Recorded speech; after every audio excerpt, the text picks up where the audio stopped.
Antoine, 25 ans, tenait une petite échoppe où il vendait des épices venues des quatre coins du monde.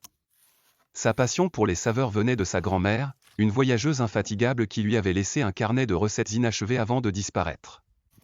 Un jour, alors qu'il nettoyait la boutique, une page du carnet se détacha et tomba au sol. C'était une recette mystérieuse intitulée Le mélange des souvenirs, sans détails précis sur les ingrédients. Intrigué, Antoine décida de la recréer en utilisant son intuition. Il mélangea des épices rares, de la cannelle d'Indonésie, du curcuma d'Inde, une pincée de poivre de Madagascar, et une herbe séchée qu'il ne connaissait pas mais que sa grand-mère avait notée comme indispensable. Le résultat fut un arôme puissant et chaleureux qui emplit la pièce. Pour tester, Antoine utilisa ce mélange dans une simple soupe qu'il offrit aux clients de son échoppe. Les réactions furent immédiates, certains dirent que la soupe leur rappelait des plats de leur enfance, d'autres retrouvèrent des souvenirs qu'ils croyaient oubliés.